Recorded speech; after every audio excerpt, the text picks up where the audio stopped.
11월의 마지막 토요일 아침이었습니다. 청주의 오래된 아파트 뒷마당에 파란 대야 6개가 나란히 놓였습니다. 절인 배추 40포기가 물기를 빼며 비스듬히 기대어 있었습니다. 소금물 냄새와 새우젓 냄새가 낮게 깔렸습니다. 고무장갑 낀 손들이 바쁘게 오갔습니다. 사람들은 웃고 떠들었습니다. 김장은 원래 그런 날입니다.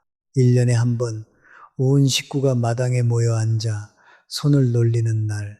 그 마당 한가운데에 배현주님이 계셨습니다. 그해 69이셨습니다. 무채를 버무리는 손이 그중 가장 빨랐습니다. 40해 동안 다리미를 잡던 손이었으니까요. 조금 더 정확히 말씀드리면 41해였습니다. 28에 세탁소 문을 열어 69에 셔터를 내리셨으니까요. 배추가 절반쯤 버무려졌을 때였습니다.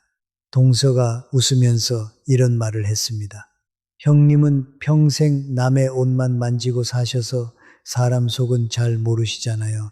웃으면서 한 말이었습니다. 나쁜 뜻은 없었을지도 모릅니다. 마당에 있던 사람들이 따라 웃었습니다. 누군가는 배추를 들어 올리며 웃었고 누군가는 고개를 뒤로 젖히며 웃었습니다. 그런데 그 웃음 한가운데에서 배현주님의 손만 멈춰 있었습니다. 무채가 손가락 사이로 흘러내렸습니다. 배춧잎 한 장이 돼야 밖으로 떨어졌는데 아무도 보지 못했습니다. 배현주님도 죽지 않았습니다. 그날 김장은 끝까지 잘 끝났습니다. 김치통 12개가 채워졌고 수육을 삶았고 막걸리도 한 잔씩 돌았습니다. 배현주님은 설거지까지 다 하고 집으로 돌아오셨습니다. 아무 말도 하지 않으셨습니다. 분위기를 깨고 싶지 않으셨으니까요. 그리고 그날 밤 새벽 3시 40분 배현주님은 거실 불을 켜셨습니다. 잠이 오지 않았습니다. 천장에 무늬가 하나 있는데 그 무늬 자리에 낮에 들은 말이 붙어서 떨어지지 않았습니다. 몇 시간을 뒤척이다가 결국 일어나서 다리미를 켜셨습니다. 맡긴 옷도 없었습니다. 세탁소는 2해 전에 접었으니까요. 그냥 옷장에서 남편의 낡은 셔츠 한 장을 꺼내 다림판에 올려 놓으셨습니다. 다리미가 데워지는 동안 앉아 계셨습니다. 새벽 5시까지요. 저는 이 장면에서 오늘 이야기를 시작하고 싶습니다. 그 말은 겨우 3초짜리였습니다. 글자로 옮기면 20자가 조금 넘습니다. 그런데 그 3초가 배현주님의 밤을 통째로 가져갔습니다. 아니, 밤 하나가 아니었습니다. 그 뒤로 3년이었습니다. 3초가 어떻게 3년을 잡아먹을까요? 이게 배현주님만의 이야기라면 저는 오늘 이 말씀을 드리지 않았을 겁니다. 국민건강보험공단 자료를 보면 잠들지 못해서 병원을 찾은 사람이 한 해 68만 명을 넘습니다. 그리고 그중 상당수가 60을 넘긴 분들입니다. 그런데 참 이상하지 않습니까? 그분들 대부분은 몸이 아파서 잠을 못 주무시는 게 아닙니다. 천장에 붙은 말 한마디 때문에 못 주무시는 겁니다. 누가 언제 어떤 표정으로 했는지까지 또렷하게 기억나는 그 한마디 때문에요.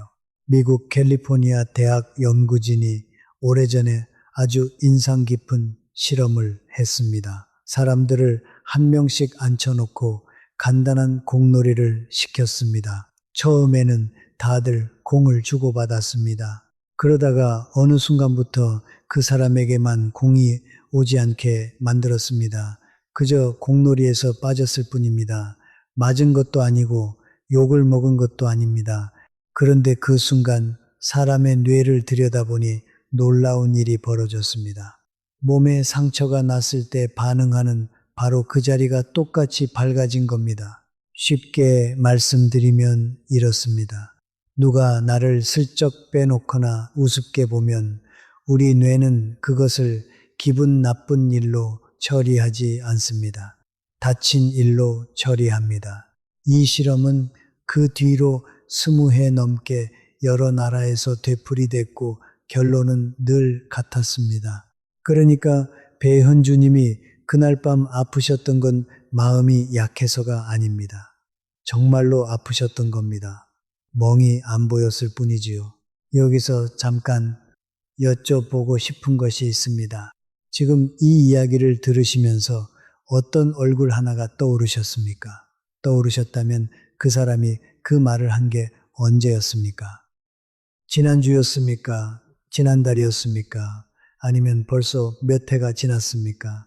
몇 해가 지났는데도 방금 들은 것처럼 또렷하다면 오늘 이야기는 다른 누구도 아닌 그분을 위한 이야기입니다.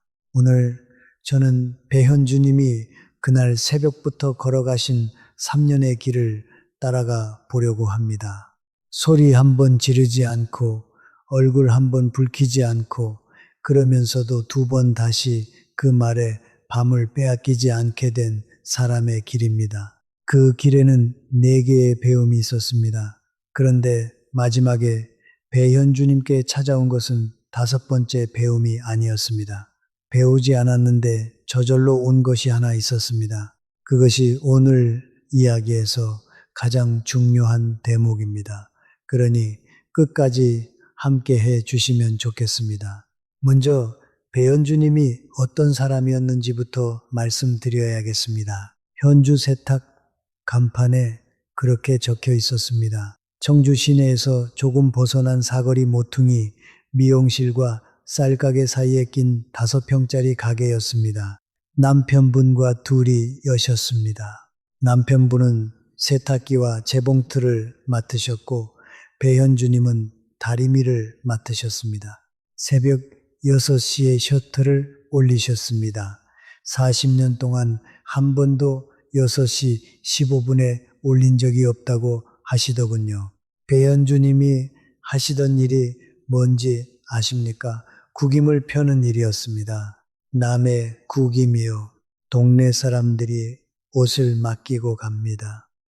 누구는 면접에 입을 양복을 맡기고 누구는 아들 결혼식에 입을 한복을 맡깁니다. 장례를 치르고 온 검은 옷을 맡기고 가는 분도 계셨습니다. 배현주님은 그 옷들을 다림판에 올려놓고 하나씩 폈습니다. 깃을 세우고 소매 선을 잡고 주름을 눕히셨습니다. 옷주인들은 다음날 옷을 찾아가면서 이렇게 말했습니다. 아이고, 새 옷 같네. 그 말 한마디에 배현주님은 하루의 피로를 잊으셨다고 합니다. 솔직히 말씀드리면 저는 이 대목이 참 아프게 느껴졌습니다. 40년 동안 남의 구김을 펴신 분이 정작 본인 마음에 잡힌 구김은 한 번도 다림판 위에 올려보지 못하셨으니까요. 세탁소를 하는 동안 배현주님께는 이름표가 몇 개 붙었습니다. 부지런한 사람, 정 많은 사람, 그리고 좋은 형님. 시댁 쪽 일이 있으면 제일 먼저 가서 제일 늦게 나오는 사람이 배현주님이었습니다.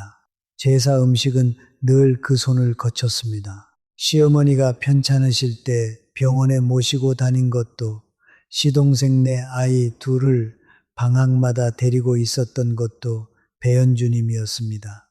돈을 받은 적은 없습니다. 고맙다는 말은 들었습니다. 처음 몇 해는요. 그런데 세월이 흐르니까 고맙다는 말이 줄어들었습니다. 나중에는 아무도 하지 않았습니다. 배현주님이 하는 일은 원래 배현주님이 하는 일이 되어버렸으니까요. 이걸 우리는 흔히 이렇게 부릅니다. 좋은 사람. 그 말을 들으면 우리는 기분이 좋습니다. 그런데 그 말에는 이런 뜻이 숨어 있기도 합니다. 저 사람한테는 부탁해도 된다. 여러분, 우리 세대는 그 이름표를 참 오래 달고 살았습니다. 달아준 사람은 남인데 벗기는 건 내 몫이라는 걸 저는 배현주님을 보면서 알았습니다. 그런데 그날 김장 마당에서 무너진 건 자존심이 아니었습니다. 무너진 건 이 문장이었습니다. 나는 그래도 이 집안에서 쓸모 있는 사람이다. 40년 동안 배현주님을 버텨준 문장이 그 세 초짜리 말 한마디에 금이 갔습니다. 그래서 새벽에 다리미를 켜신 겁니다. 펴야 할 옷이 없는데도요. 어떻게 말씀드리면 좋을까요? 그날 배현주님이 다림판 위에 올려놓고 싶으셨던 건 셔츠가 아니었을 겁니다. 그분 자신이었을 겁니다. 여기서 한 가지 짚고 넘어가야 할 것이 있습니다. 똑같은 말이라도 누가 하느냐에 따라 무게가 완전히 달라진다는 사실입니다. 버스에서 모르는 사람이 툭 던진 말은 정류장에 내리면 같이 내립니다. 집까지 따라오지 않습니다. 그런데 30년을 알고 지낸 동서가 한상에서 밥을 먹던 사람이 던진 말은 집까지 따라옵니다. 신발을 벗고 안방까지 들어와서 이불 속에 같이 눕습니다. 왜 그럴까요? 많은 분들이 이렇게 스스로를 나무라십니다. 이 나이 먹고 그깟 말 한마디에 흔들리다니. 살 만큼 살았으면 좀 단단해져야지. 그런데 저는 그 말이 틀렸다고 생각합니다. 오히려 정반대라고 말씀드리고 싶습니다. 나이가 들수록 우습게 보이는 일은 더 아픕니다. 그것은 마음이 무른 탓이 아닙니다. 우리가 원래 그렇게 만들어져 있기 때문입니다. 한번 떠올려 보십시오. 40 무렵의 하루를요. 그때 우리에게는 불리는 이름이 많았습니다. 가게에 나가면 사장님이었고, 학교에 가면 누구 어머니였고, 시장에 가면 언니였습니다. 아침에 문을 열고 나가면 나를 필요로 하는 자리가 서너 개는 됐습니다. 그 시절에는 누가 나를 함부로 대해도 견딜만 했습니다. 돌아설 때가 있었으니까요. 오늘 이 사람이 나를 우습게 보면 내일 저 사람이 나를 찾아주었습니다. 그런데 지금은 어떻습니까? 가게의 문을 닫았습니다. 아이들은 각자 살림을 차렸습니다. 전화기는 하루에 2번쯤 울립니다. 그마저도 광고 전화일 때가 많습니다. 나를 부르는 이름이 하나둘 사라졌습니다. 이런 상황에서 몇 남지 않은 사람 가운데 하나가 나를 깎아내리면 그건 단순히 기분 나쁜 일이 아닙니다. 그 말은 이런 질문을 건드립니다. 이제 나는 여기서 있으나 마나 한 사람인가? 미국 하버드 대학에서 85년 동안 이어온 연구가 있습니다. 724명의 젊은이를 20살 무렵부터 따라다니면서 이들이 어떻게 늙어가는지를 지켜본 연구입니다. 아버지가 죽으면 아들이, 아들이 죽으면 손자가 대를 이어 조사에 응했습니다. 이 연구가 85년 끝에 내놓은 결론이 무엇이었는지 아십니까? 돈도 아니고 명예도 아니고 심지어 유전자도 아니었습니다. 50살 무렵에 관계가 따뜻했던 사람이 80살에 가장 건강했습니다. 반대로 관계가 차가웠던 사람은 몸이 먼저 무너졌습니다. 그러니 이렇게 말할 수 있습니다. 우리에게 관계는 곁가지가 아닙니다. 기둥입니다. 그리고 나이가 들수록 그 기둥의 개수가 줄어듭니다. 젊을 때는 아는 사람이 100명이었습니다. 100명 중 1명이 나를 우습게 봐도 99명이 남습니다. 그런데 60을 넘기면 속마음을 꺼낼 수 있는 사람이 몇 명이나 됩니까? 5명입니까? 3명입니까? 그 3명 중 하나가 웃으면서 나를 깎아내리는 순간 그것은 100분의 1이 아닙니다. 3분의 1입니다. 같은 말인데 무게가 30배로 늘어나는 겁니다. 보건복지부 조사를 보면 65을 넘긴 분들 가운데 100명에 32명 정도가 혼자 지내고 계십니다. 세 집 걸러 한 집입니다. 혼자 계신 분에게 남은 관계는 더 적습니다. 그 몇 안 되는 관계에서 날아온 말 한마디가 얼마나 크게 울릴지 저는 감히 다 헤아리지 못합니다. 그러니 이 말씀을 꼭 드리고 싶습니다. 그 말에 밤새 뒤척이셨다면 그건 여러분이 약해서가 아닙니다. 남은 사람이 적어서입니다. 적어진 만큼 한 사람의 목소리가 크게 들리는 겁니다. 이것 하나만 아셔도 스스로를 덜 다그치게 되십니다. 자, 그러면 배현주님 이야기로 다시 돌아가 보겠습니다. 김장 다음 날 아침 동서에게서 전화가 왔습니다. 형님, 어제 김치 참 맛있게 됐대요. 애들이 2통이나 가져갔어요. 그 목소리에는 미안함이 없었습니다. 왜냐하면 미안할 일을 했다고 생각하지 않았으니까요. 여러분, 여기가 중요한 대목입니다. 우리를 아프게 한 사람은 대개 자기가 무슨 짓을 했는지 모릅니다. 기억조차 못합니다. 내가 사흘밤을 뒤척이는 동안 그 사람은 김치 맛이 어떤지를 생각하고 있습니다. 배현주님은 전화를 끊고 한참 앉아 계셨습니다. 그리고 이런 생각을 하셨답니다. 내가 40년 동안 이 집에서 무엇이었을까? 이 질문에 답하려면 이름표 이야기를 해야 합니다. 좋은 형님이라는 이름표. 배현주님은 그 이름표를 스스로 만드신 적이 없습니다. 아무도 이렇게 묻지 않았습니다. 형님, 앞으로 제사 음식은 형님이 다 하실래요? 그냥 어느 해부터 그렇게 되어 있었습니다. 처음에는 손이 빨라서 도왔습니다.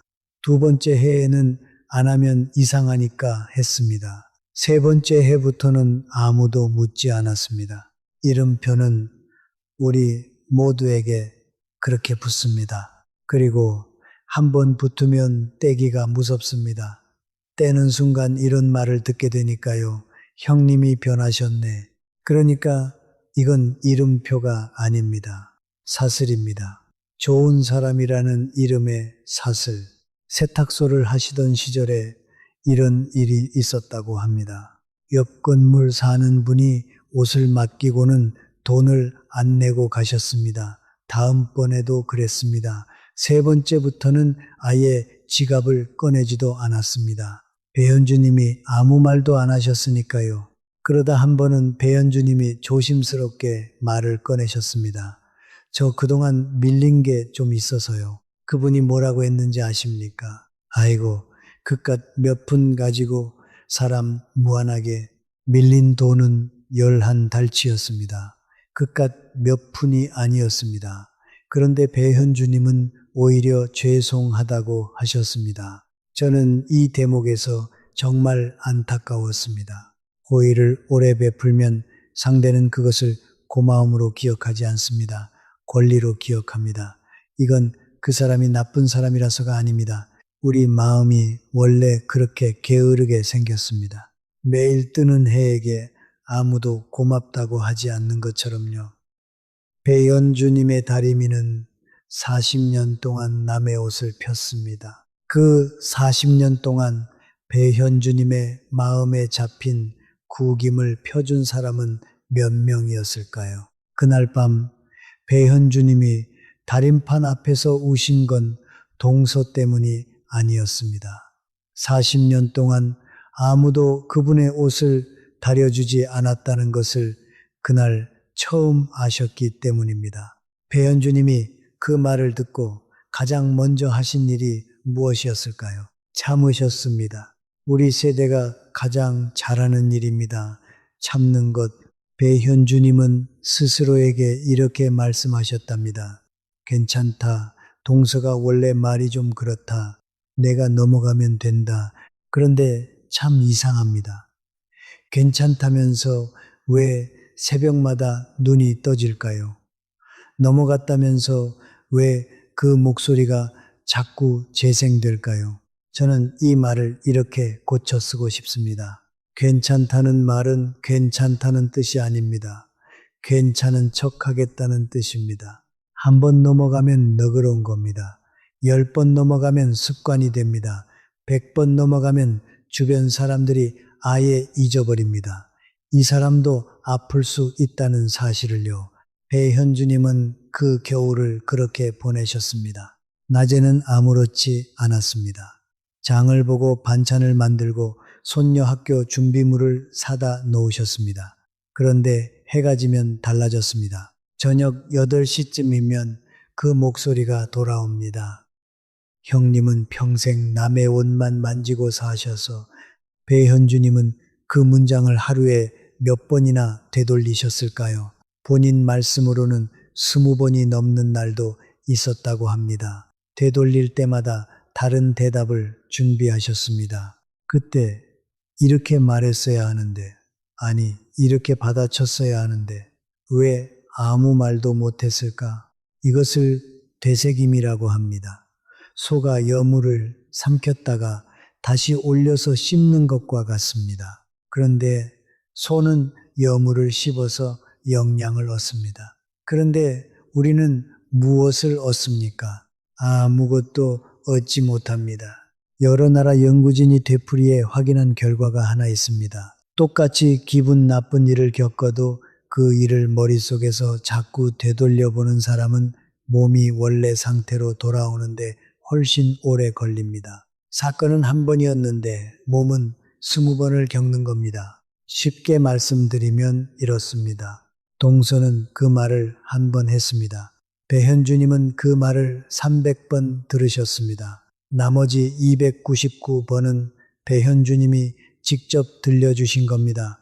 이건 참 억울한 일 아닙니까? 그해 2월 배현주님은 동네 의원에 가셨습니다. 머리가 자꾸 무거워서요. 혈압을 재는데 152에 96이 나왔습니다. 젊어서부터 혈압이 높은 분이 아니셨습니다. 세탁소 40년 동안 늘 정상이었습니다. 의사 선생님이 물으셨습니다. 요즘 무슨 걱정이 있으세요? 배현주님은 아니라고 하셨습니다. 거짓말이었습니다. 그리고 새벽 3시 40분 배현주님은 그 시각을 지금도 정확히 기억하십니다. 매일 그 시각에 눈이 떠졌으니까요. 일어나서 물을 한 잔 드시고 거실 소파에 앉으십니다. 천장을 봅니다. 무늬가 하나 있습니다. 그 무늬에 동서의 얼굴이 겹칩니다. 그렇게 앉아 계시다가 5시가 되면 다리미를 켜셨습니다. 다리롯이 없는데도요. 2달쯤 지나자 몸무게가 4kg 줄었습니다. 입맛이 없으셨습니다. 그런데 정말 무서운 건 이겁니다. 배현주님은 사람을 만나기만 하면 그 이야기를 하셨습니다. 시장에서 만난 이웃에게, 미용실 원장에게, 심지어 세탁소 시절 단골에게까지요. 우리 동서가 나한테 이런 말을 했어. 글쎄, 사람들 앞에서 이야기를 하고 나면 잠깐 시원합니다. 그런데 집에 돌아오면 더 또렷해집니다. 여기서 아주 이상한 일이 벌어집니다. 그 말을 잊으려고 이야기를 꺼내는데 이야기를 꺼낼 때마다 그 말이 더 깊이 새겨집니다. 세탁소 하시던 분들은 다 아시는 이야기가 있습니다. 옷에 얼룩이 지면 어떻게 해야 합니까? 당장 문지르면 어떻게 됩니까? 번집니다. 동전만 하던 얼룩이 손바닥만 해집니다. 문지를수록 섬유 깊숙이 파고들어서 나중에는 어떤 약품으로도 빠지지 않습니다. 배현주님이 40년 동안 손님들에게 하신 말씀이 있습니다. 얼룩이 지면 절대 문지르지 마세요. 톡톡 눌러주고 저한테 가져오세요. 그런데 정작 본인 마음에 진 얼룩은 4개월 동안 문지르고 계셨던 겁니다. 되새김이 그렇습니다. 그 사람이 남긴 얼룩은 동전만 했는데 내가 문질러서 손바닥만 하게 키우는 겁니다. 자, 여기서 여쭤보겠습니다. 여러분을 아프게 한 그 말, 지금까지 몇 번이나 머릿속에서 되돌려 보셨습니까? 10번입니까? 100번입니까? 그리고 그 되돌림 중에 상대방이 함께 아파한 적이 단 한 번이라도 있었습니까? 한 번도 없습니다. 되새김은 우리 혼자 받는 벌입니다. 죄를 지은 사람은 따로 있는데 벌은 내가 받는 겁니다. 그러니 참는 것은 답이 아닙니다. 참는다는 건 삼킨다는 뜻인데 삼킨 말은 우리 안에서 사라지지 않습니다. 속으로 내려가서 천천히 나를 갉아먹습니다. 혈압으로, 불면으로, 줄어드는 몸무게로 돌아옵니다. 배현주님은 그해 봄까지 참으셨습니다. 그리고 마침내 참지 않기로 하셨습니다. 문제는 참지 않는 방법을 잘못 고르셨다는 겁니다. 4월이었습니다. 아들 생일이라고 식구들이 모였습니다. 갈비찜이 상에 올랐고 손녀가 초를 꽂았습니다. 그날도 동서가 왔습니다. 식사가 끝나갈 무렵 동서가 또 한마디 했습니다. 이번에는 김치 이야기였습니다. 형님 김치는 옛날 방식이라 애들은 잘 안 먹더라고요. 요즘 애들 입맛이 어디 그래요. 그 순간 배현준님 안에서 뭔가가 터졌습니다. 4개월 동안 되새김질하며 준비했던 대답들이 한꺼번에 쏟아졌습니다. 동서는 뭘 그렇게 잘 아신다고 그래. 내가 이 집에 시집 와서 30년 동안 제사상 차릴 때 동서가 뭘 했어? 나는 세탁소 하면서도 다 했어. 목소리가 높았습니다. 젓가락이 접시에 부딪혔습니다. 손녀가 놀라서 아빠 뒤로 숨었습니다. 방 안이 조용해졌습니다. 그리고 동서가 뭐라고 했는지 아십니까? 아무 말도 안 했습니다. 그냥 눈을 크게 뜨고 배현주님을 바라봤습니다. 그러고는 아주 조용한 목소리로 이렇게 말했습니다. 형님, 왜 그러세요? 제가 뭘 그렇게 잘못했다고. 그 한마디로 그 방 안의 모든 것이 뒤집혔습니다. 배현주님은 그 자리에서 화를 낸 사람이 되었습니다. 동서는 영문도 모르고 당한 사람이 되었습니다. 일주일 뒤에 배현주님 귀에 이런 말이 들어왔습니다. 형님이 요즘 좀 예민하시대. 이 대목에서 저는 정말 안타까웠습니다. 4개월을 참았습니다. 혈압이 올랐고 잠을 못 잤고 살이 빠졌습니다. 그렇게 준비한 대답을 딱 한 번 꺼냈는데 돌아온 것은 사과가 아니라 예민한 사람이라는 새 이름표였습니다. 옛 이름표는 좋은 형님이었습니다. 새 이름표는 예민한 형님입니다. 어느 쪽이 나은지 저는 모르겠습니다. 둘 다 남이 붙여준 것이니까요. 그런데 여기서 우리가 배워야 할 것이 있습니다. 왜 감정을 실어서 받아치면 지게 될까요? 이유는 간단합니다. 내가 목소리를 높이는 순간 그 목소리가 상대방의 증거가 되기 때문입니다. 상대는 이렇게 생각합니다. 봐라, 저 사람 원래 저렇다. 내가 뭘 잘못했나. 내 아픔은 보이지 않습니다. 내 목소리만 보입니다. 4개월 동안의 새벽과 혈압과 눈물은 아무도 모릅니다. 사람들이 본 것은 갈비찜 앞에서 언성을 높인 30초뿐입니다. 2000년 전 그리스에 에픽테토스라는 사람이 있었습니다. 노예로 태어나 평생 다리를 절었던 사람입니다. 그가 이런 말을 남겼습니다. 우리를 괴롭히는 것은 일어난 일이 아니라 그 일에 대한 우리의 생각이다. 이 말을 저는 이렇게 풀어봅니다. 동서의 말 자체는 3초짜리 소리였습니다. 그 소리를 4개월짜리 고통으로 키운 것은 배현주님의 생각이었습니다. 그리고 그 생각이 폭발했을 때 폭탄은 동서의 집이 아니라 배현주님의 식탁 위에서 터졌습니다. 여기서 많은 분들이 이렇게 물으십니다. 그럼 어쩌란 말입니까? 참으면 병나고 받아치면 지고. 맞습니다. 그래서 우리 대부분은 평생 이 두 가지 사이를 왔다 갔다 합니다. 몇 달 참다가 한 번 터지고 터진 걸 후회하며 또 몇 달 참고. 배현주님도 그러셨습니다. 여름이 지나고 가을이 왔습니다. 그리고 다시 김장철이 돌아왔습니다. 그해 김장에 배현주님은 가지 않으셨습니다. 몸이 안 좋다고 하셨습니다. 거짓말은 아니었습니다. 혈압약을 드시기 시작하셨으니까요. 그런데 그날 저녁 손녀 유나가 집에 왔습니다. 그때 12살이었습니다. 유나가 현관에서 신발도 안 벗고 울었습니다. 배현주님이 물으셨습니다. 왜 그래 우리 강아지? 유나가 이렇게 말했습니다. 할머니, 오늘 애들이 나보고 김치 냄새 난대 웃으면서 그랬어. 근데 나 아무 말도 못했어. 배현주님은 그 자리에 그대로 서 계셨습니다. 손녀의 얼굴에 본인 얼굴이 겹쳐 보였다고 합니다.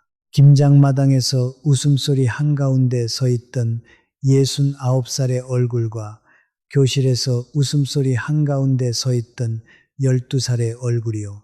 그리고 유나가 물었습니다. 할머니는 그럴 때 어떻게 해? 여러분, 배현주님은 대답을 못 하셨습니다.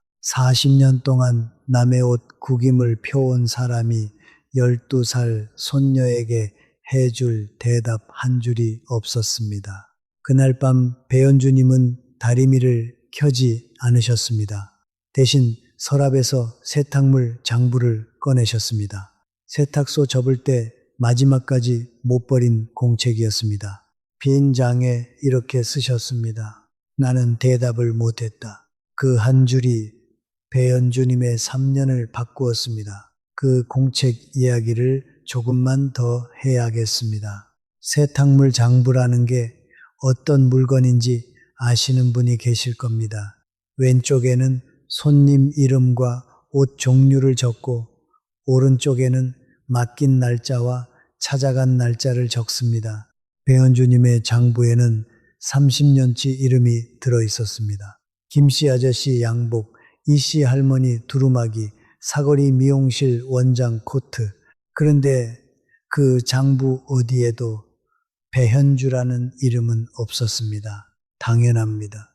자기 옷을 자기한테 맡기는 사람은 없으니까요. 그날 밤 배현주님은 빈장을 펴고 처음으로 본인 이름을 적으셨습니다.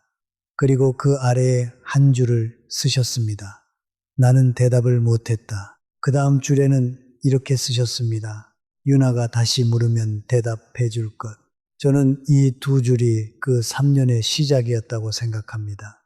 배현주님을 움직인 것은 억울함이 아니었습니다. 복수심도 아니었습니다. 손녀에게 물려줄 대답이 없다는 부끄러움이었습니다. 우리 세대는 참 이상합니다. 나를 위해서는 잘 안 움직입니다. 내 혈압이 150을 넘어도 그냥 삽니다. 그런데 손주 얼굴이 걸리면 그때부터 움직입니다. 저는 그게 우리의 약점이라고 생각하지 않습니다. 우리를 여기까지 데려온 힘이라고 생각합니다. 다만 이번에는 방향이 조금 달랐습니다. 이번에 배현주님이 지켜야 할 사람은 손녀가 아니라 본인이었으니까요. 손녀에게 보여줄 수 있는 유일한 대답이 그 뒷모습이었으니까요. 그런데 대체 무엇부터 해야 할까요? 배현주님은 40년 동안 옷을 다뤄 오셨습니다. 그래서 아는 것이 하나 있었습니다. 구김을 펴는 데는 순서가 있다. 아무 옷이나 다리미부터 갖다 대면 옷이 상합니다. 태웁니다. 광이 납니다. 먼저 어떤 천인지 봐야 합니다. 그 다음 온도를 맞춥니다. 그 다음 물을 뿌립니다. 그리고 마지막에 다리미를 올립니다. 순서를 지키면 마흔에 된 양복도 새 것처럼 펴집니다. 순서를 어기면 새 옷도 못 쓰게 됩니다. 배현주님은 우리 마음도 그럴 거라고 생각하셨습니다. 그래서 그 해 겨울부터 다음 해 겨울까지 배현주님은 4가지를 하나씩 배우셨습니다. 책에서 배운 게 아닙니다. 누가 가르쳐 준 것도 아닙니다. 넘어지면서 배우셨습니다. 첫째, 손에 쥔 것을 내려놓는 법을 배우셨습니다. 둘째, 선을 긋는 법을 배우셨습니다. 셋째, 기대를 돌려받는 법을 배우셨습니다. 넷째, 말하지 않는 법을 배우셨습니다. 그리고 새해째 되던 봄에 배우지 않았는데 저절로 찾아온 것이 하나 있었습니다. 그것이 오늘 이야기의 끝이고 제가 가장 말씀드리고 싶은 것입니다. 먼저 첫 번째부터 가보겠습니다. 그 전에 여쭙고 싶은 것이 있습니다. 여러분은 지난 한 달 동안 누군가의 부탁을 몇 번이나 들어주셨습니까? 그리고 그 중에 정말 하고 싶어서 하신 일은 몇 개였습니까? 솔직하게 세어보시면 좋겠습니다. 머릿속으로만요. 우리 대부분은 부탁을 거절하지 못합니다. 왜 그럴까요? 거절이 나쁜 일이라고 배웠기 때문입니다. 우리가 젊었을 때는 마을이 하나의 살림이었습니다. 옆집에 숟가락이 몇 개인지 알았습니다. 누구네 김장을 도우면 누구네가 우리 집 지붕을 고쳐줬습니다. 주고받는 것이 저울처럼 맞았습니다. 그때 거절은 정말로 나쁜 일이었습니다. 마을에서 함께 살 수 없게 되니까요. 그런데 지금은 그 저울이 없습니다. 내가 10번 주면 10번 받는 세상이 아닙니다. 내가 10번 주면 그 다음부터는 11번째를 당연히 요구하는 세상입니다. 그런데 우리 마음속의 저울은 아직 50년 전 그대로입니다. 그래서 우리는 계속 줍니다. 주면서 서운해합니다. 서운해하면서도 또 줍니다. 배현주님이 딱 그러셨습니다. 그리고 그해 2월 배현주님에게 시험이 왔습니다. 시동생에게서 전화가 왔습니다. 형님, 다음 달에 어머니 제사인데 음식은 늘 하시던 대로 부탁드릴게요. 늘 하시던 대로. 이 5글자에 30년이 들어 있습니다. 새벽에 일어나 시장에 가고 전을 부치고 나무를 묻히고 탕국을 끓이고 상을 차리고 설거지를 하고 남은 음식을 싸서 나눠주던 30년이요. 한 번도 부탁이라고 생각한 적이 없었습니다. 당연히 배현주님 몫이었으니까요. 수화기를 들고 계신 배현주님의 손이 떨렸다고 합니다. 그리고 그때 옆방에서 유나가 학교 숙제를 하고 있었습니다. 배현주님은 수화기를 고쳐 주셨습니다. 그리고 이렇게 말씀하셨습니다. 그건 제가 못 해드리겠어요. 그게 전부였습니다. 몸이 안 좋아서라고 하지 않으셨습니다. 올해는 사정이 있어서라고도 하지 않으셨습니다. 다음에는 꼭 하겠다고도 하지 않으셨습니다. 그건 제가 못 해드리겠어요. 수학이 넘어가 조용해졌습니다. 5초쯤 되었을 겁니다. 그 5초가 30년보다 길게 느껴지셨답니다. 그리고 시동생이 이렇게 말했습니다. 형님 갑자기 왜 그러세요? 배현주님은 아무 대답도 하지 않으셨습니다. 대신 이렇게 말씀하셨습니다. 그럼 끊을게요. 그리고 정말로 끊으셨습니다. 여러분, 이 장면에서 가장 중요한 것이 무엇인지 아십니까? 이유를 대지 않으셨다는 겁니다. 우리는 거절할 때 꼭 이유를 붙입니다. 요즘 허리가 안 좋아서 이번 달은 좀 빠듯해서 애들이 와 있어서. 그런데 이유를 붙이는 순간 무슨 일이 벌어지는지 아십니까? 상대는 그 이유를 부수기 시작합니다. 허리가 안 좋으시면 앉아서 하시면 되죠. 빠듯하시면 저희가 재료비 드릴게요. 애들 오면 같이 하면 되잖아요. 이유는 문의 손잡이입니다. 손잡이를 만들어주면 상대는 그걸 잡고 문을 엽니다. 손잡이 없는 문은 밀 수가 없습니다. 그건 제가 못 해드리겠어요. 여기에는 잡을 곳이 없습니다. 미안하다는 말도 필요 없습니다. 남은 생을 지키는 일에 미안할 것은 아무것도 없습니다. 그런데 이렇게 말씀드리면 꼭 이런 마음이 드실 겁니다. 그래도 30년 정인데 너무 매정한 것 아닌가? 맞습니다. 저도 그 마음을 압니다. 그러니 이렇게 한번 생각해 보시면 어떨까요? 정말 정이 있는 사이라면 애초에 한쪽만 30년을 퍼주는 관계였겠습니까? 정이라는 것은 우리 사이를 오가는 것입니다. 한 방향으로만 흐르는 것은 정이 아니라 관습입니다. 그리고 관습은 사람을 소모합니다. 배현주님이 전화를 끊고 나서 어떤 일이 벌어졌을 것 같으십니까? 시동생이 고마워했을까요? 형수님도 힘드셨겠구나 하고 알아줬을까요? 아닙니다. 그날 저녁부터 전화가 3통 왔습니다. 시누이가 한 통, 동서가 한 통, 그리고 다시 시동생이 한 통. 말은 다 달랐지만 뜻은 하나였습니다. 형님이 변하셨네. 배현주님은 그날 밤 또 잠을 설치셨습니다. 이번에는 다른 이유로요. 내가 못된 사람이 된 것 같다. 내가 지금 무슨 짓을 한 건가? 그리고 이 순간이 가장 위험합니다. 거절한 다음날 아침이요. 여기서 우리 대부분이 무너집니다. 전화를 걸어서 이렇게 말합니다. 제가 어제 말을 잘못했어요. 제가 할게요. 그러면 어떻게 되는지 아십니까? 그 다음부터는 영원히 거절할 수 없게 됩니다. 한번 물렀으니까요. 상대는 압니다. 조금만 흔들면 저 사람은 돌아온다. 배현주님은 그 아침에 전화를 걸지 않으셨습니다. 대신 유나를 데리고 시장에 가셨습니다. 떡볶이를 사주고 겨울 장갑을 사주셨습니다. 그리고 집에 와서 장부에 한 줄을 쓰셨습니다. 오늘 처음으로 나를 위해 거절했다. 손이 떨렸다. 이 두 줄을 저는 참 오래 들여다봤습니다. 손이 떨렸다. 거절은 원래 손이 떨리는 일입니다. 떨리지 않으면 그건 이미 오래 해본 사람입니다. 처음 하는 사람은 다 떨립니다. 그러니 떨림을 잘못의 신호로 읽지 마시기 바랍니다.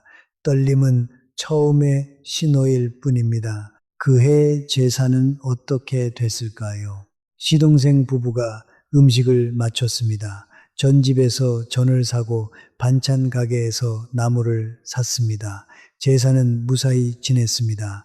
아무 일도 일어나지 않았습니다.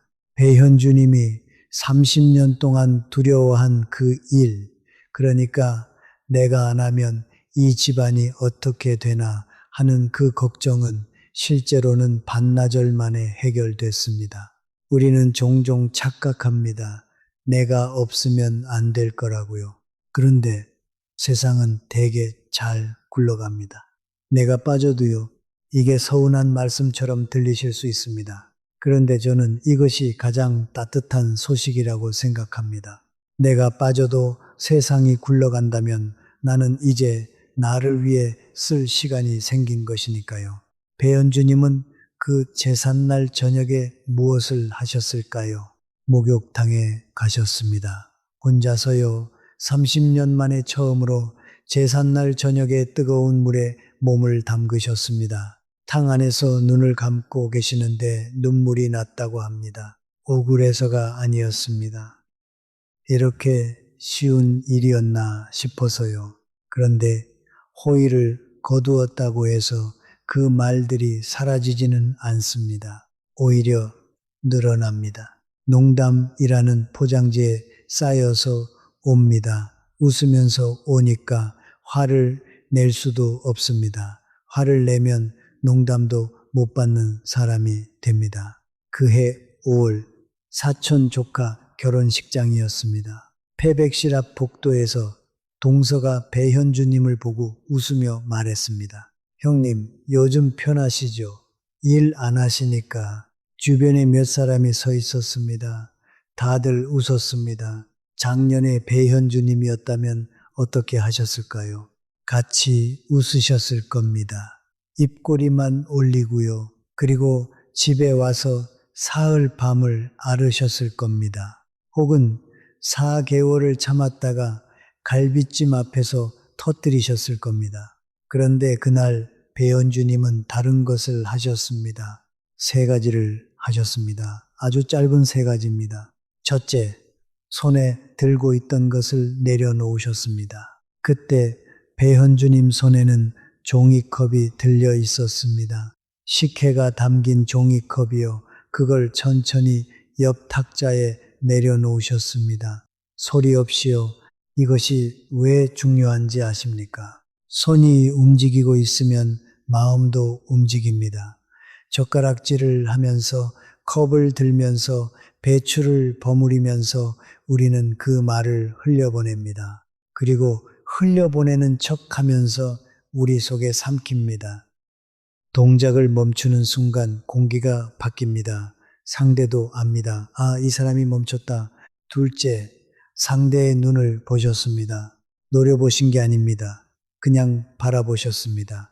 속으로 천천히 하나, 둘, 셋을 세면서요.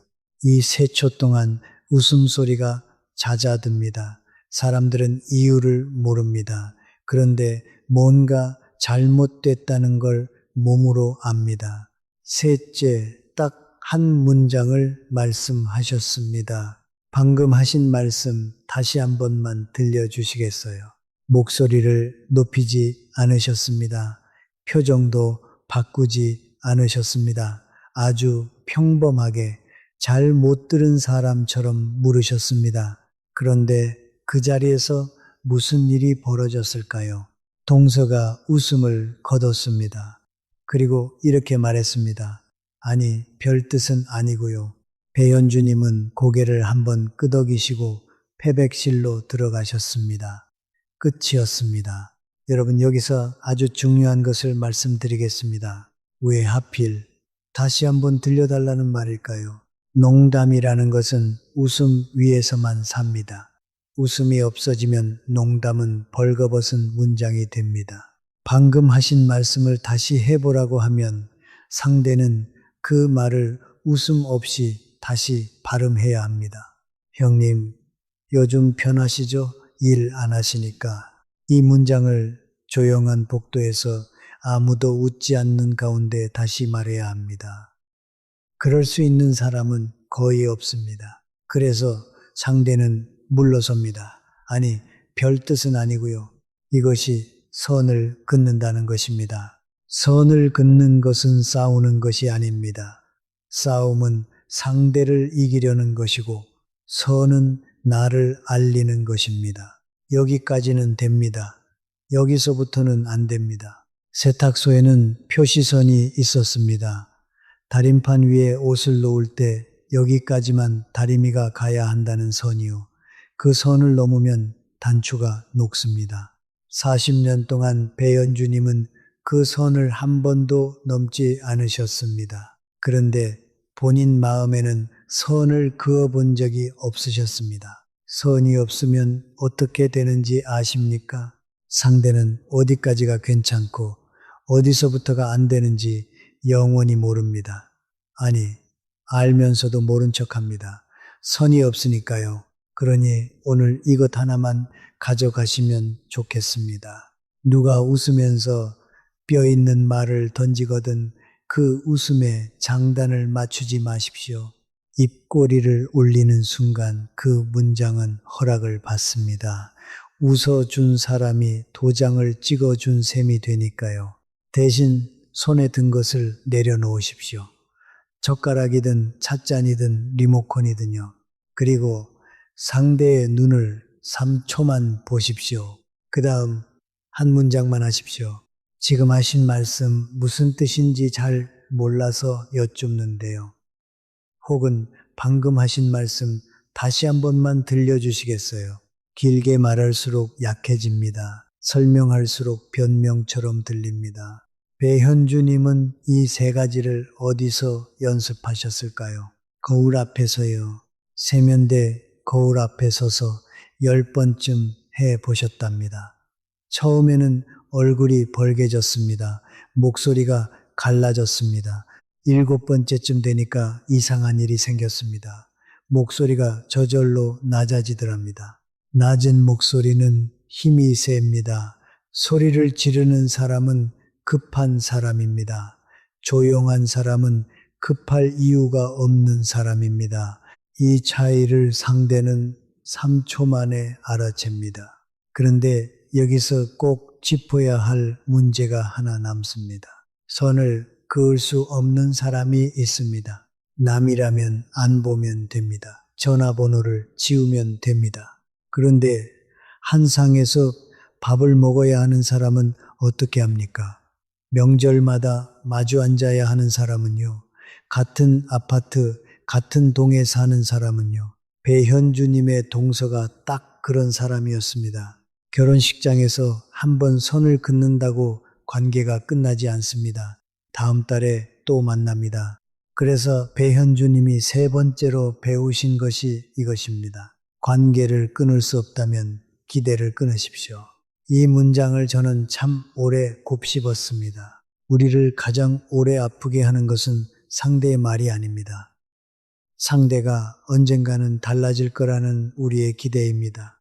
이 사람도 나이 들면 알겠지. 내가 이렇게까지 했는데 언젠가는 고마워하겠지.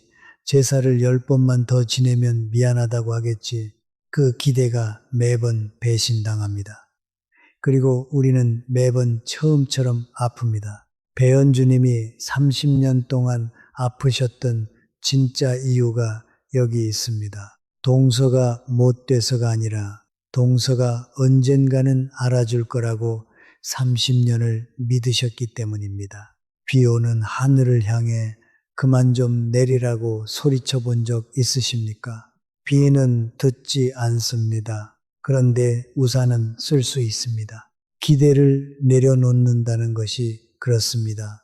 상대를 바꾸는 게 아니라 내가 우산을 드는 겁니다. 기대가 없으면 실망이 없습니다. 실망이 없으면 분노도 반으로 줄어듭니다. 관계는 그대로 두고 내 마음만 지킬 수 있습니다. 이 이야기를 하면 2000년도 더 된 옛 이야기가 하나 떠오릅니다. 옛날 중국에 장자라는 사람이 있었습니다. 이분이 배 이야기를 하나 남겼습니다. 강을 건너가는데 다른 배가 와서 내 배를 쿵 하고 들이받습니다. 그때 여러분은 어떻게 하시겠습니까? 고개를 들고 소리를 지르실 겁니다. 앞을 안 보고 다니냐고요. 그런데 고개를 들어보니 그 배에 아무도 타고 있지 않습니다. 빈 배입니다. 줄이 풀려서 물살에 떠내려온 배입니다. 그러면 어떻게 되겠습니까? 화가 사라집니다. 똑같이 부딪혔습니다. 똑같이 배가 흔들렸습니다. 아픈 것도 똑같습니다.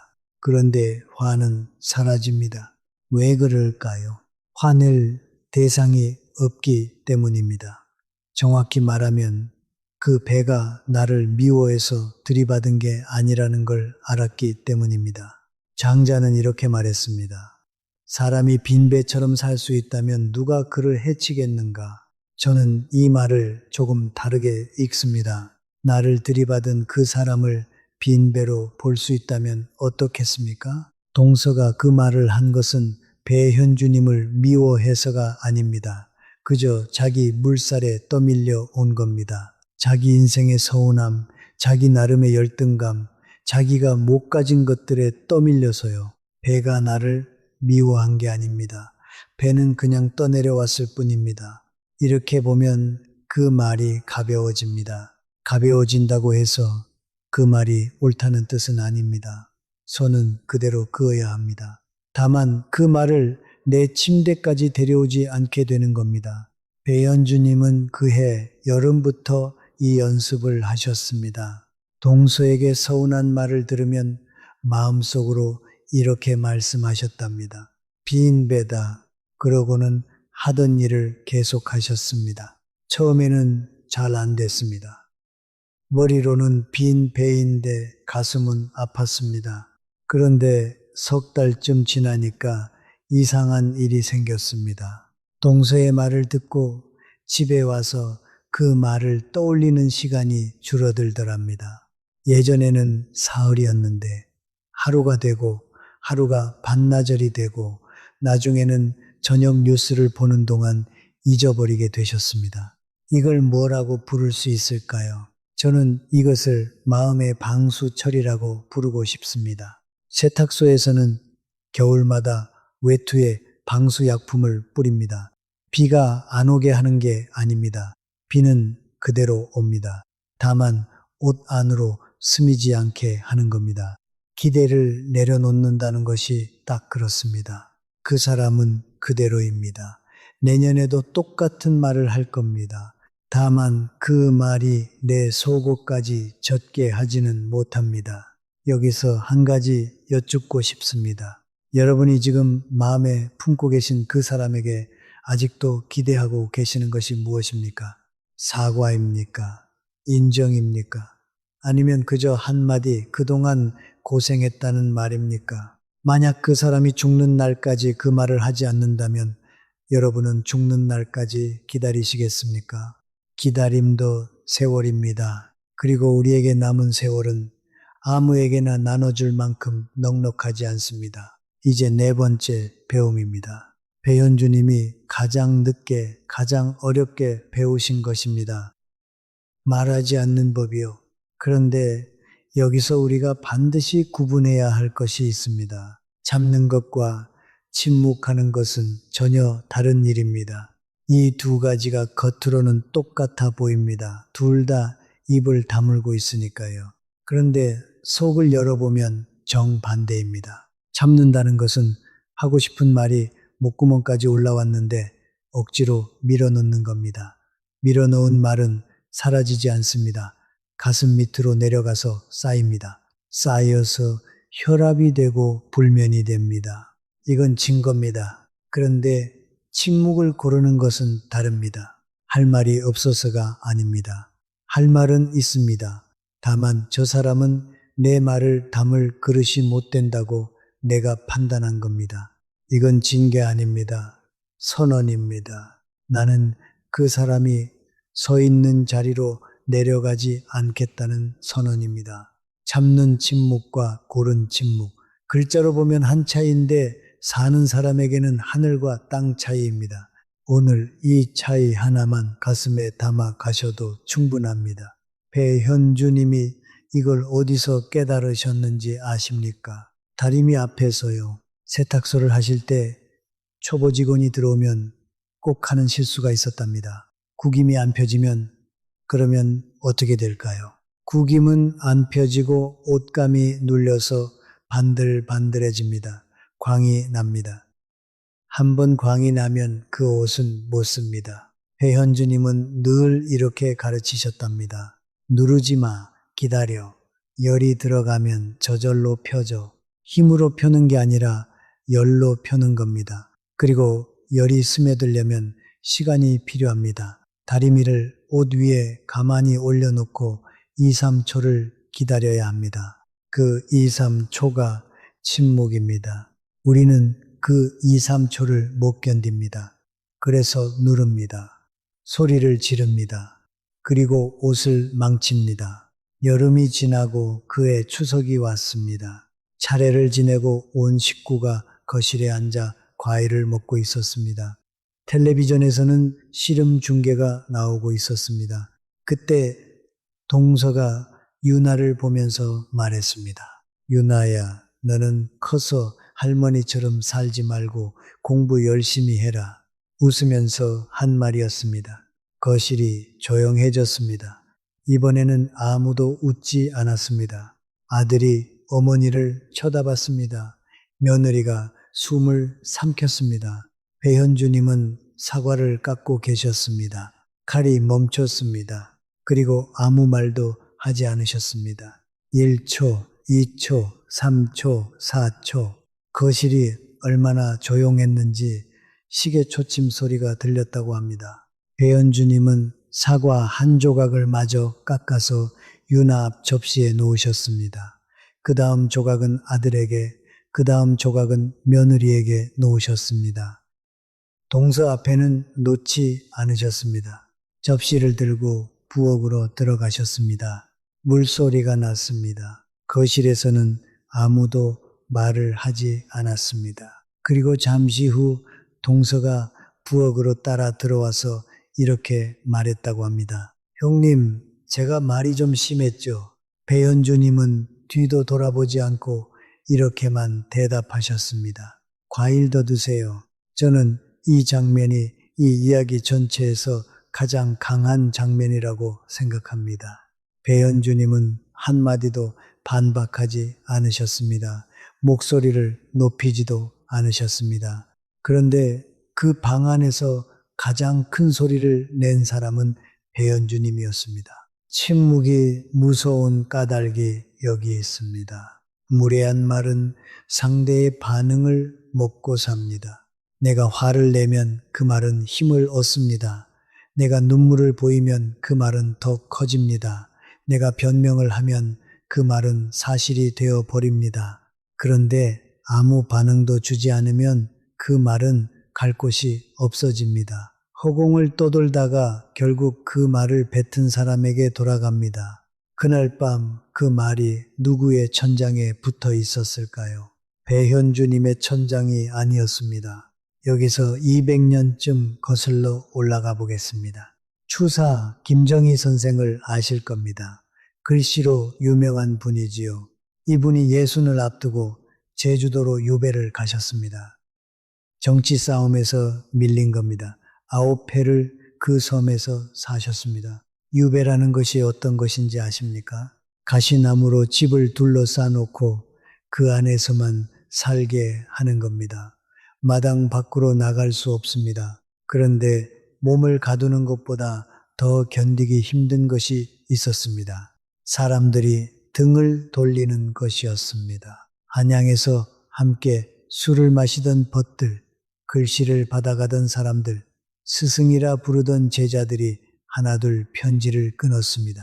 그 중에는 안부를 묻는 척하면서 슬쩍 비웃는 편지도 있었다고 합니다. 여러분이라면 어떻게 하시겠습니까? 저 같으면 답장을 썼을 겁니다. 긴 편지를요, 내가 누구인지 아느냐, 내가 너에게 무엇을 해주었느냐, 그렇게 10장쯤 써서 보냈을 겁니다. 그런데 김정희 선생은 답장을 쓰지 않으셨습니다. 변명도 하소연도 항의도 하지 않으셨습니다. 그저 조용히 붓을 드셨습니다. 그리고 그 9회 동안 우리가 지금 추사체라고 부르는 글씨가 완성됐습니다. 또 한 가지가 태어났습니다. 세한도입니다. 한겨울에도 잎이 지지 않는 소나무 몇 그루와 낡은 집 한 채를 그린 그림입니다. 가난하고 쓸쓸한 그림입니다. 그런데 이 그림을 그린 까닭이 무엇이었을까요? 그 시절에 딱 한 사람, 제자 한 사람이 끝까지 스승을 잊지 않고 바다 건너로 책을 보내주었습니다. 그 마음이 고마워서 그린 그림입니다. 저는 이 대목에서 늘 마음이 서늘해집니다. 등 돌린 수십 명에게 편지를 쓰는 대신 남아있는 한 사람에게 그림을 그리신 겁니다. 우리는 반대로 삽니다. 나를 아끼는 9명은 잊어버리고 나를 무시한 1명을 붙잡고 밤을 새웁니다. 그러니 오늘 이 질문 하나만 마음에 담아가시면 좋겠습니다. 내 밤을 가져간 그 사람과 내 낮을 지켜준 사람들 중에서 나는 누구에게 더 많은 시간을 쓰고 있는가? 김정희 선생을 유배 보낸 사람들의 이름을 기억하시는 분이 계십니까? 저는 모릅니다. 아마 대부분 모르실 겁니다. 그런데 세한도는 남았습니다.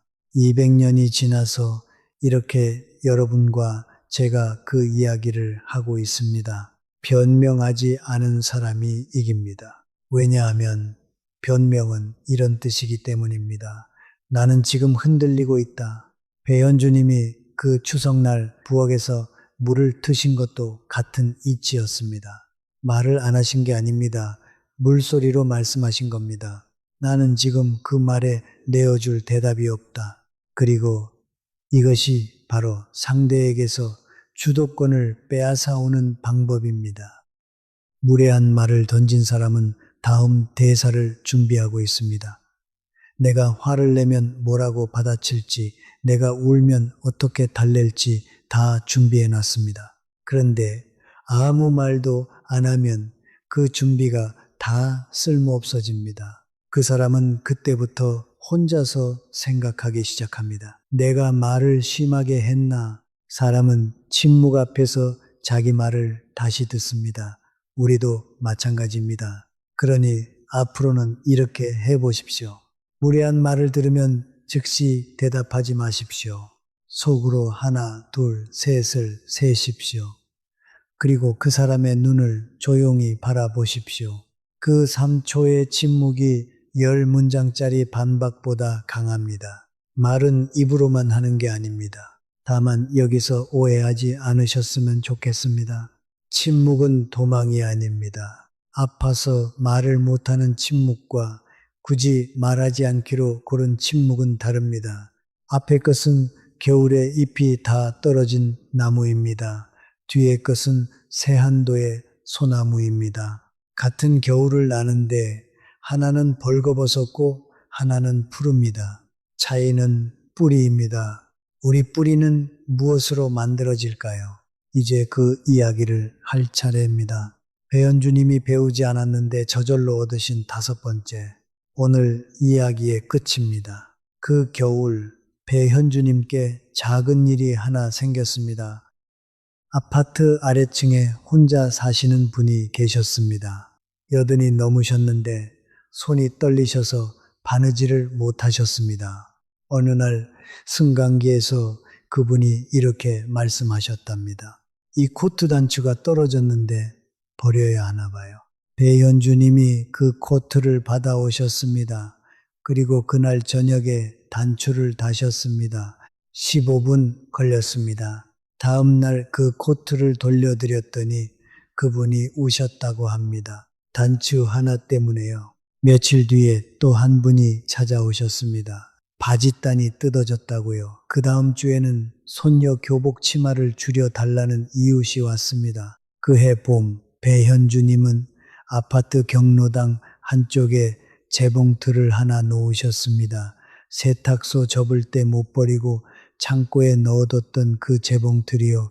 일주일에 2번, 화요일과 금요일 오후 2시부터 5시까지. 돈은 받지 않으셨습니다. 대신 규칙을 하나 정하셨습니다. 한 사람당 한 벌만. 이 규칙이 무엇인지 아시겠습니까? 선입니다. 이제 배현주님은 선을 그을 줄 아는 사람이 되셨으니까요. 그리고 그 공책, 세탁물 장부요. 배현주님은 매일 밤 한 줄씩 쓰셨습니다. 첫 줄은 이랬습니다. 나는 대답을 못했다. 그리고 6달 뒤에 어느 줄은 이랬습니다. 오늘 김씨 할머니 코트 단추를 달았다.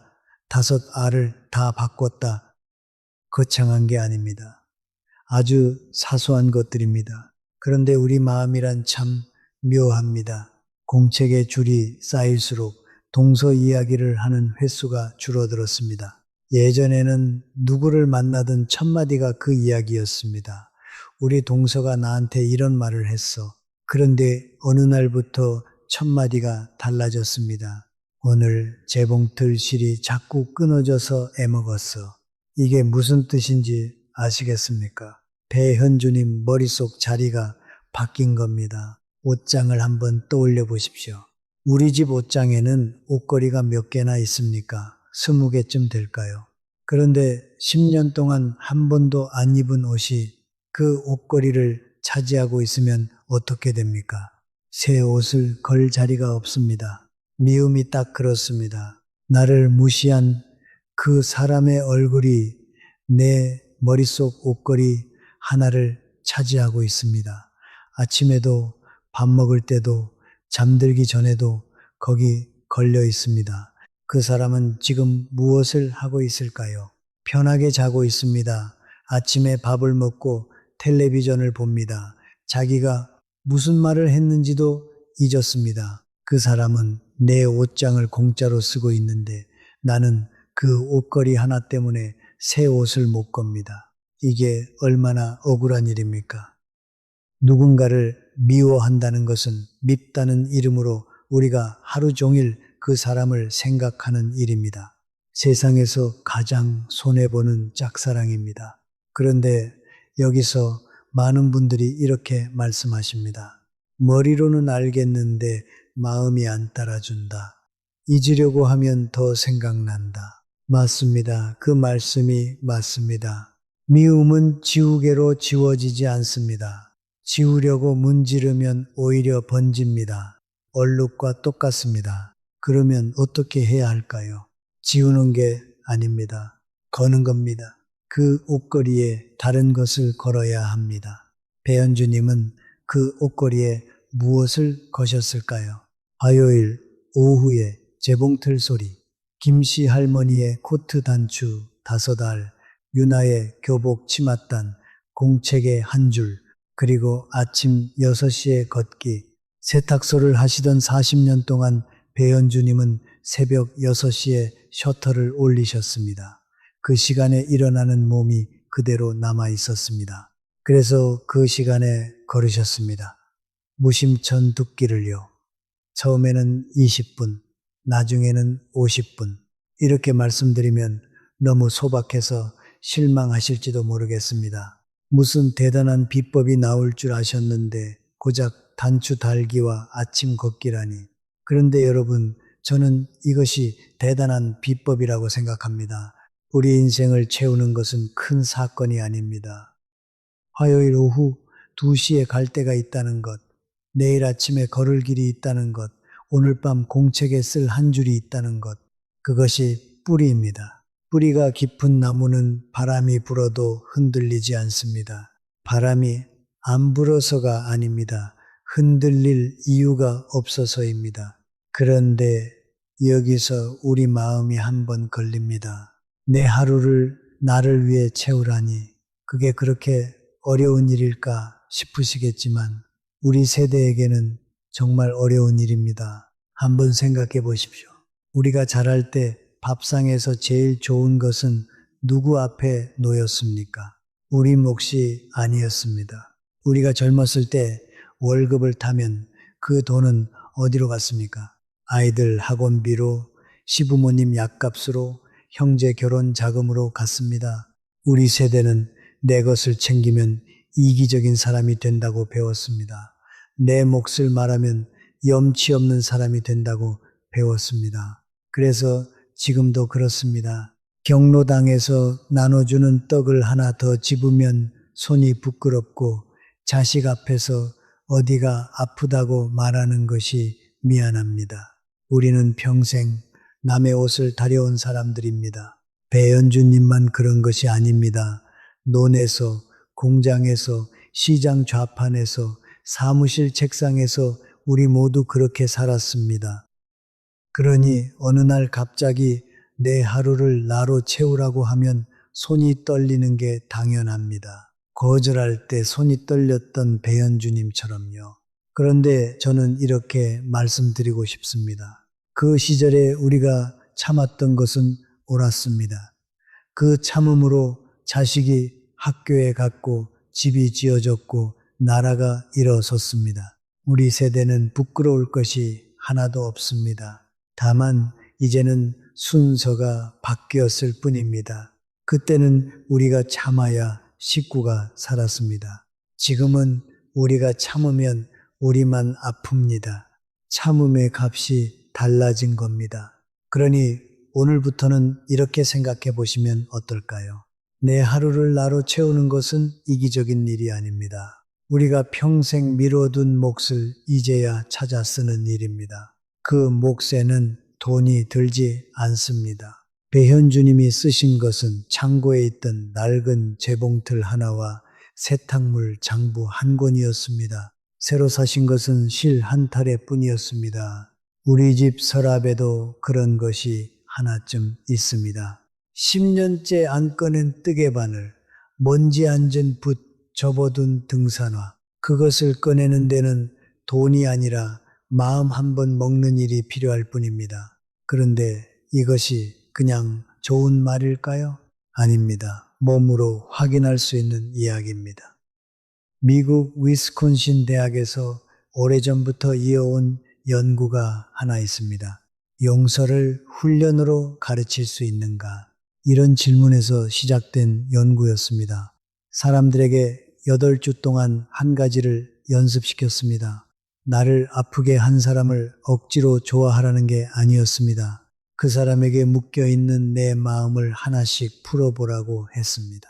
8주 뒤에 무슨 일이 벌어졌을까요? 화가 줄었습니다. 이건 예상할 수 있는 일입니다. 그런데 예상하지 못한 것이 나왔습니다. 심장이 좋지 않던 분들의 혈관에 피가 도는 정도가 좋아졌습니다. 잠드는 시간이 짧아졌습니다. 혈압도 내려갔습니다. 마음을 바꿨는데 몸이 대답을 한 겁니다. 반대로 생각하면 이런 뜻이기도 합니다. 우리가 누군가를 미워하는 동안 우리 몸은 우리 자신을 공격하고 있었던 겁니다. 그 사람은 아무데도 다치지 않았는데요. 배현주님은 그해 가을 건강검진을 받으셨습니다. 혈압이 132에 84가 나왔습니다. 1년 반 전에 152에 96이었던 분입니다. 의사 선생님이 물으셨습니다. 무슨 약을 바꾸셨어요? 배현주님이 웃으면서 이렇게 대답하셨답니다. 약은 그대로예요. 생각을 바꿨어요. 그리고 새벽 3시 40분에 눈이 떠지던 그 습관이 언제 없어졌는지 배현주님도 정확히 모르십니다. 어느 날 문득 알아채셨다고 합니다. 아, 내가 요즘 그 시간에 안 깨는구나. 이 대목이 참 중요합니다.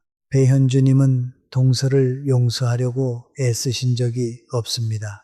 한 번도 만나서 이야기를 나눈 적도 없고 사과를 받은 적도 없습니다. 지금도 동서는 자기가 무슨 말을 했는지 모릅니다. 그런데 배현주님의 혈압은 내려갔습니다. 이것이 오늘 제가 가장 말씀드리고 싶은 대목입니다. 용서는 그 사람을 위한 것이 아닙니다. 내 몸을 위한 것입니다. 그리고 진짜 마지막 단계가 남았습니다. 지금까지 우리는 4가지를 이야기했습니다. 호의를 거두고 선을 긋고 기대를 내려놓고 침묵을 고르는 것. 이 넷은 다 배울 수 있는 기술입니다. 연습하면 됩니다. 그런데 이 넷을 다 해도 그 사람은 여전히 내 머릿속에 살아있을 수 있습니다. 가끔 얼굴이 떠오릅니다. 그 목소리가 귓가에 맴돕니다. 잠들기 직전에 그 장면이 다시 재생됩니다. 기술은 그 사람을 내 삶에서 밀어냅니다. 그런데 내 머릿속에서까지 밀어내지는 못합니다. 그러면 마지막 한 걸음은 무엇일까요? 무관심입니다. 미워하지 않는 것도 아니고 용서하는 것도 아닙니다. 그냥 관심이 없어지는 것입니다. 이건 노력해서 되는 일이 아닙니다. 애써 잊으려고 이를 악물면 절대 안 됩니다. 내 하루가 다른 것으로 꽉 차면 그때 저절로 옵니다. 배현주님께 그 순간이 언제 왔는지 아십니까? 2해째 되던 해 6월이었습니다. 경로당에서 재봉틀을 돌리고 계셨습니다. 바짓단을 박는 중이었습니다. 옆에 앉은 분이 이렇게 물으셨습니다. 그런데 요새 동서분하고는 어때요? 배현주님은 실을 자르면서 이렇게 대답하셨답니다. 누구요? 일부러 그러신 게 아닙니다. 정말로 3초 동안 누구 이야기인지 떠오르지 않으셨다고 합니다. 그날 저녁 집에 오셔서 공책을 펴시고는 한참을 앉아 계셨습니다. 그리고 이렇게 쓰셨습니다. 오늘 그 사람 이름이 생각나지 않았다. 이 한 줄을 쓰시면서 배현주님이 우셨다고 합니다. 기뻐서요. 3년 만에 처음으로 그 사람에게서 완전히 풀려나셨으니까요. 여러분, 우리가 누군가에게서 진짜로 자유로워지는 순간은 그 사람이 무너지는 날이 아닙니다. 그 사람의 이름이 잠깐 생각나지 않는 날입니다. 그리고 3번째 김장날이 왔습니다. 같은 아파트 뒷마당이었습니다. 같은 파란 대야였습니다. 배현주님은 그날 아침에 갈까 말까 망설이지 않으셨습니다. 그냥 가셨습니다. 가고 싶으셨으니까요. 절인 배추는 30포기로 줄었습니다. 식구가 줄어서요. 그리고 동서도 왔습니다. 무채를 버무리다가 동서가 또 한마디를 했습니다. 형님, 요새 경로당에서 애바느질 하신다면서요. 그 연세에 참 웃으면서 한 말이었습니다. 주변 사람들이 잠깐 배현주님을 쳐다봤습니다. 2년 전 그 마당에서 무슨 일이 있었는지 다들 기억하고 있었으니까요. 배현주님은 어떻게 하셨을까요? 손을 멈추셨습니다. 무채를 내려놓으셨습니다. 동서를 바라보셨습니다. 1초, 2초, 3초, 그리고 이렇게 말씀하셨습니다. 마이너스는 안 받아요. 재미로 해요. 그게 전부였습니다. 목소리는 낮았고 표정은 평온했습니다. 동서가 뭐라고 대답할 말을 못 찾았습니다. 그리고 배현주님은 다시 무채를 버무리기 시작하셨습니다. 여러분, 여기서 정말 중요한 것을 말씀드리겠습니다. 그날 밤 배현주님은 몇 시에 주무셨을까요? 10시 반에 주무셨습니다.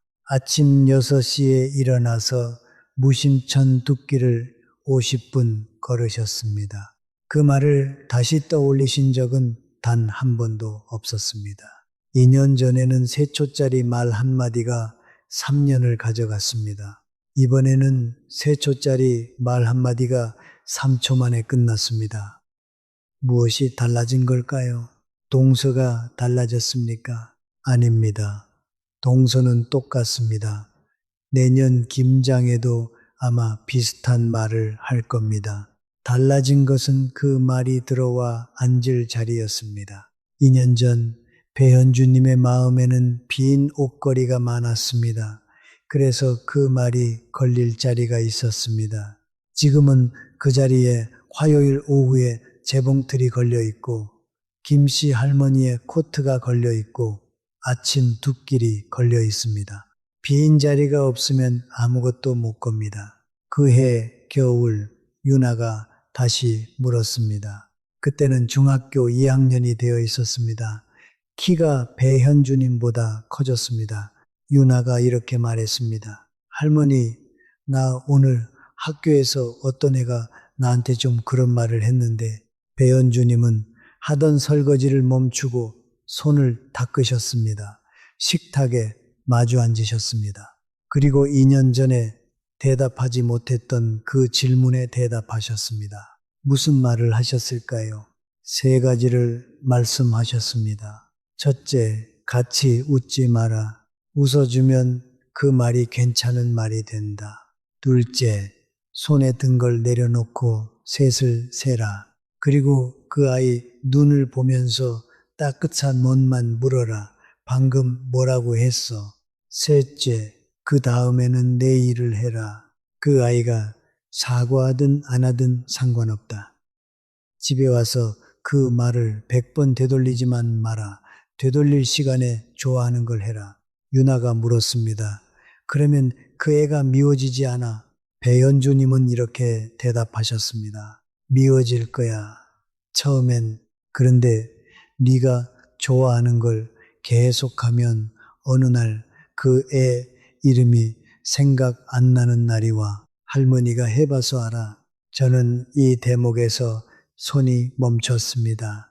40년 동안 남의 옷 구김을 펴오신 분이 드디어 그 손으로 손녀의 마음에 잡힌 구김을 펴주신 겁니다. 그리고 그것은 2년 전 다림판 앞에서 시작된 일이었습니다. 이야기가 길었습니다. 이제 천천히 접어보겠습니다. 제가 배현주님께 마지막으로 여쭈었습니다. 3년 전 그 새벽 다리미 앞에 앉아 계시던 69살의 자기 자신에게 한마디를 건넬 수 있다면 뭐라고 하시겠습니까? 배현주님은 한참 생각하시더니 이렇게 말씀하셨습니다. 첫째로 그 말이 아파서 못 자는 게 아니라고 말해주고 싶어요. 남은 사람이 적어서 크게 들리는 거라고, 내가 약해진 게 아니라고, 이것만 알았어도 그 겨울에 나를 그렇게 미워하지는 않았을 거예요. 둘째로 참지도 말고 소리 지르지도 말라고 하고 싶어요. 참으면 혈압이 올라가고 소리를 지르면 예민한 사람이 돼요. 둘 다 내가 지는 길이에요. 손에 든 걸 내려놓고 셋을 세고 딱 한 문장만 물어보라고. 방금 하신 말씀 다시 한 번만 들려주시겠어요? 이 한마디면 충분하다고. 셋째로, 그건 제가 못해드리겠어요. 이 말을 연습해두라고 하고 싶어요. 이유를 붙이지 말라고. 이유를 붙이면 그 이유를 붓으로 옵니다. 넷째로, 그 사람이 언젠가 알아줄 거라는 기대를 반납하라고 하겠어요. 관계는 못 끊어도 기대는 끊을 수 있어요. 떠내려온 빈 배에 대고 소리쳐봐야 목만 아프니까요. 그리고 마지막으로 배현주님이 여기서 잠깐 멈추셨습니다. 그 사람 자리를 비워두지 말라고 하고 싶어요. 미움을 지우려고 하면 얼룩처럼 번져요. 지우는 게 아니라 그 자리에 다른 걸 걸어야 해요. 나는 거기에 화요일 오후 2시를 걸었어요. 단추 5알을 걸었어요. 아침 6시 2끼를 걸었어요. 그랬더니 어느 날 그 사람 이름이 생각이 안 났어요. 혈압도 152에서 132로 내려왔고요. 여러분, 복수의 끝은 상대가 무너지는 날이 아닙니다. 내가 그 사람 없이도 잘 지내는 날입니다. 그리고 그날은 생각보다 조용하게 옵니다. 폭죽도 없고 사과도 없습니다. 그냥 저녁밥을 짓다가 문득 알게 됩니다. 아, 요즘 그 생각을 안 하네. 우리에게 남은 시간은 무한하지 않습니다. 그 시간을 나를 우습게 본 사람에게 나눠주기에는 우리가 살아온 세월이 너무 무겁고 귀합니다. 오늘 이 이야기가 마음에 남으셨다면 이 채널을 구독해 주시고 아래 댓글에 딱 한 줄만 적어 주시면 좋겠습니다. 거창한 다짐 말고요. 그 사람 자리에 내가 걸어둘 것 한 가지. 화요일 오후에 무엇이든 좋습니다. 아침 30분에 걷기도 좋고 10년 만에 꺼낼 재봉틀도 좋고 오래 미뤄둔 전화 한 통도 좋습니다. 그 한 줄이 여러분의 옷걸이가 됩니다. 그리고 그 한 줄을 읽으면서 다른 분들도 알게 되실 겁니다. 나만 이런 밤을 보낸 게 아니었구나. 여러분, 살아오신 세월을 저는 다 알지 못합니다. 삼켜온 말들, 웃으며 넘긴 자리들, 아무에게도 말하지 못한 새벽들이 있으셨을 겁니다. 그 무게를 함부로 말하고 싶지 않습니다. 다만 한 가지만은 분명하게 말씀드리고 싶습니다. 여러분을 마음대로 대해도 되는 사람은 이 세상에 하나도 없습니다. 지금까지도 그랬고 앞으로 남은 날에도 그럴 것입니다. 오늘 밤 자리에 누우실 때 천장을 한번 보십시오. 거기에 누군가의 얼굴이 붙어 있거든 억지로 떼어내려고 하지 마십시오. 문지르면 번지니까요. 대신 내일 아침 6시에 무엇을 할지 생각해 보십시오. 어느 길로 걸을지, 누구에게 전화를 걸지, 서랍 속 어떤 물건을 꺼낼지요. 그 생각이 자리를 차지하면 얼굴은 저절로 자리를 잃습니다.